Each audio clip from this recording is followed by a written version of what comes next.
اعوذ باللہ من الشیطان الرجیم بسم اللہ الرحمن الرحیم۔ پیارے بچوں، آج ہم احادیث کا ایک نیا سلسلہ شروع کر رہے ہیں۔ کتاب ہم پڑھیں گے الاربعون الولدانیہ، 40 حدیثیں برائے اطفال، بچوں کے لیے 40 احادیث۔ یہ ایک بک ہے، سعودیہ کا ایک مشہور اسلامک اسکالر ہے محمد بن سلیمان، انہوں نے یہ بک تالیف کی ہے۔ اس میں انہوں نے بہت آسان اور سادہ لینگویج کے اندر احادیث بچوں کے لیے، نہ صرف بچوں کے لیے بلکہ بڑوں کے لیے بھی یہ بہت مفید ہیں۔ اللہ تعالیٰ ہمیں توفیق عطا فرمائے ان 40 احادیث کو پڑھنے کی اور ان پر عمل کرنے کی۔ تو ہم 1 بائی 1 اس کو پڑھیں گے۔ اس کتاب کو اگر آپ نے ڈاؤن لوڈ کرنا ہو تو ڈسکرپشن میں اس کا ڈاؤن لوڈ لنک دے دیا جائے گا۔ تو سٹارٹ کرتے ہیں۔ حدیث نمبر 1۔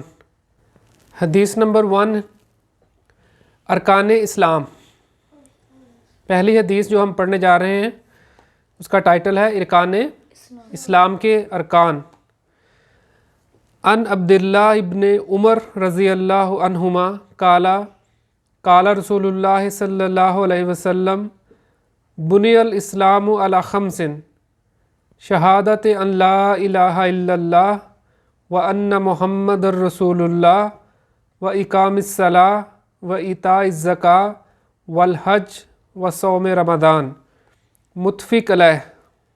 اس کا ترجمہ، سیدنا عبداللہ بن عمر بن خطاب رضی اللہ عنہما سے روایت ہے کہ رسول اللہ صلی اللہ علیہ وسلم نے فرمایا، اسلام کی بنیاد 5 چیزوں پر قائم ہے۔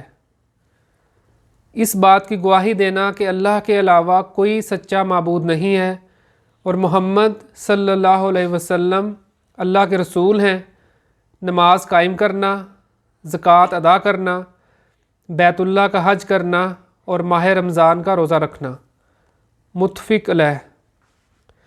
اب ہم اس کو دیکھتے ہیں کہ اس حدیث میں اللہ کے نبی نے ہمیں کیا بتایا ہے۔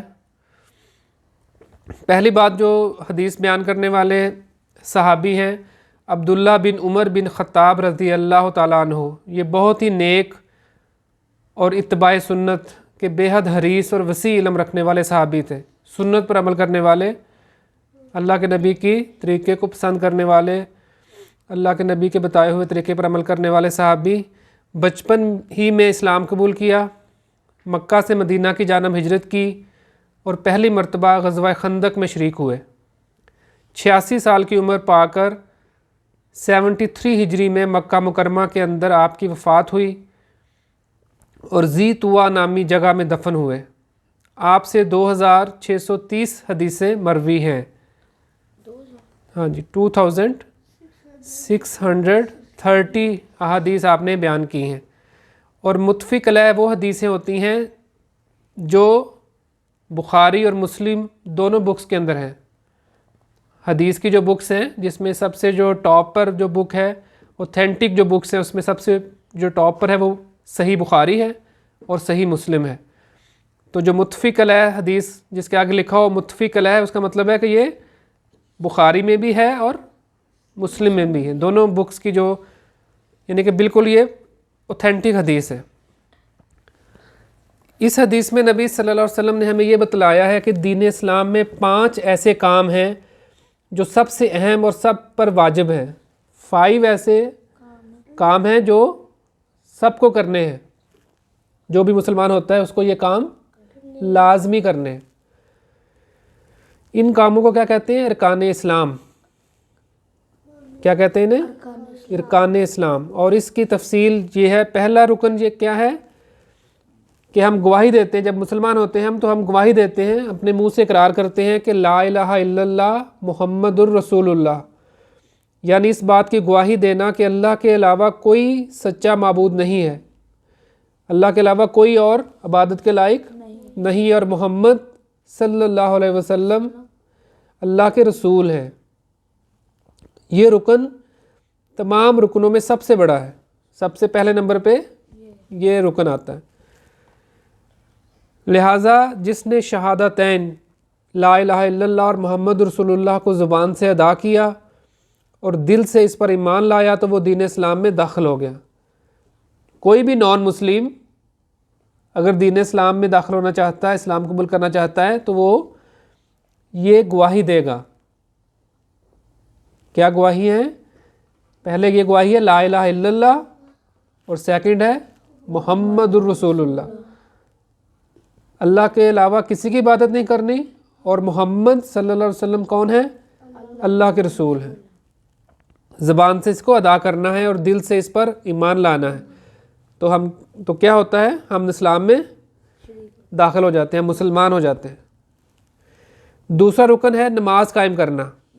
جب آپ نے گواہی دے دی کہ اللہ کے سوا کوئی عبادت کے لائق نہیں ہے اور محمد اللہ کے رسول ہیں صلی اللہ علیہ وسلم، تو پھر عبادت کرنے کا کوئی نظام ہوگا نا، عبادت کیسے کریں گے اللہ تعالیٰ کی؟ تو اس کے لیے دوسرا رکن کیا ہے؟ نماز۔ نماز اسلام کے ارکان میں ایک عظیم رکن ہے۔ یہی وجہ ہے کہ نبی صلی اللہ علیہ وسلم نے نماز کو شہادتین کے فوراً بعد ذکر کیا۔ ٹھیک ہے؟ تھرڈ رکن کون سا ہے؟ زکوٰۃ ادا کرنا۔ زکوٰۃ مال کا ایک مخصوص مقدار ہے جسے شریعت نے متعین کیا ہے۔ مال میں سے آپ کتنے فیصد دیتے ہیں زکوٰۃ؟ 2.5%۔ مسلمانوں پر واجب ہے کہ وہ اسے فقیروں اور مسکینوں وغیرہ میں اور مستحق لوگوں کے اندر تقسیم کریں۔ اس کے بعد جو آ جاتا ہے فورتھ رکن، رمضان کے روزے رکھنا ہے۔ مسلمان پر پورے ماہ رمضان کا روزہ رکھنا واجب ہے، سوائے ان معذور لوگوں پر روزہ رکھنا واجب نہیں ہے جنہیں ان کے عذر کی وجہ سے روزہ نہ رکھنے کی اجازت دی گئی ہے۔ کوئی بہت زیادہ بیمار ہو گیا ہے، ٹھیک ہے، وہ جب صحت مند ہوگا تب وہ روزے رکھ لے۔ جو مسافر ہے وہ بھی، اس کو بھی اجازت ہے کہ وہ روزہ چھوڑ لے اور بعد میں ان کی گنتی پوری کر لے، لیکن آپ نے پورا اس کو 30 روزے پورے کرنے ہیں۔ عذر کے بغیر آپ روزہ نہیں چھوڑ سکتے، ٹھیک ہے۔